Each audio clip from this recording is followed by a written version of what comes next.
Wild Growth at 4.0.3 was a 10-second cooldown. However, with this patch, and there you go, Omen of Clarity procs, and I'll cast Regrowth it.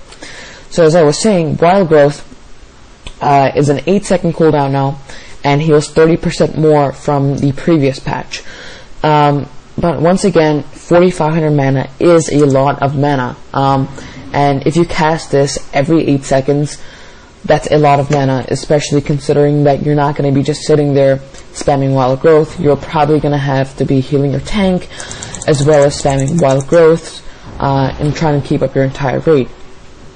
So once again, pretty much the entire idea is to be very careful with your mana pool. Nature Swiftness, I pretty much say for emergencies. If a tank, mainly for a tank, I'll keep this. So if a tank is dying, I'll quickly do Nature Swiftness and Healing Touch, and that's pretty much the only time I use it. Emergencies. Swiftman, of course, consumes a Regrowth Rejuvenation, so you can do a Regrowth and you cast Swiftman, or you can cast Rejuvenation and cast Swiftman. What I do is I put this, since it does Efflorescence now, I try to put my Efflorescence where most of the party is, so that it affects, the majority of the party, and then I can do better AoE healing. So that's Rejuvenation. Remove Corruption, removes magic, curse, and poison effects. So that's that. Tranquility, it's 5,500 mana, 8-minute cooldown. You pretty much want to use this when everyone's taking damage, and it's very much similar to a Priest's Hymn of Hope. Sorry, not Hymn of Hope, Divine Hymn, I believe it is. It pretty much heals everyone, and you have to be casting here. So it actually heals for a lot, so but it's on an 8-minute cooldown, so you have to be careful, and you may want to decide with your raid when you want to use this. So those are pretty much all of the healing spells that you'll be using. The only other healing spell is Innervate, and when to use it, it's on a 3-minute cooldown. So I usually cast it when I'm at around 50% mana. Now this is completely up to you when you want to cast it, but that's when I do it, because that's when I find it's most effective to use this. Now let's take a look at gear, gems, as well as stat priority. Now, as I said, my gear isn't great at all. In fact, I'm in PvP gear. So basically what you want to gem is, I guess I'll do the stats first. The stats you're looking for are Intellect, Spirit, so Intellect and Spirit. Haste is really important right now, because you're casting a lot of the times. You're going to be spamming Nourish. Chances are you're going to be spamming Nourish on your tank, or Healing Touches, as I said. So Haste is very beneficial now, even more beneficial than it was ever in Wrath. So you really want to get a lot of Haste.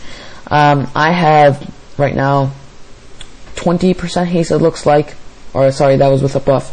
9.4% haste, which isn't really a lot, but you really want to be gemming haste as well. The mastery for Restoration Druids, I wouldn't say it's bad or anything. It's just not worth gemming at this point. What it pretty much does is, if you're confused, it makes your HOTS heal for more. But right now, even though they did buff the mastery in this 4.0.6 patch, it's still not worth gemming or enchanting. You're still better off gemming Intellect, Spirit, and Haste. So these gems are the ones that I found are right now best Restoration Druids. The 20 Intellect, 20 Haste will fit in a red or yellow socket. Now this is if you want to match color sockets or not. And then 40 Spirit. For blue sockets, 40 Spirit is the best choice you have. And for red sockets, I don't have any of them right in here right now, but you may want to also gem 40 Intellect. So pretty much Intellect, Spirit, and Haste are the stats you're looking for. Critical Strike is it's not really something you should gem, but it is something that you should look for because you do benefit from critical strike. In terms of reforging, if there's any mastery, I right now I'm reforging it into either haste or spirit, because I really need spirit right now. I don't have much. I have 1283 spirit.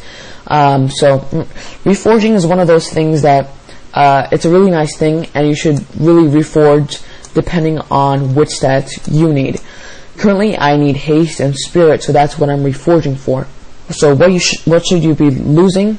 Usually I give up either mastery or critical strike rating when I'm reforging my items. Enchants, I really haven't got into enchants yet, so I really don't know which enchants are the best right now. Gems are really the only things that I've got right now. One thing I did forget to mention is the brand new Tree of Life talent.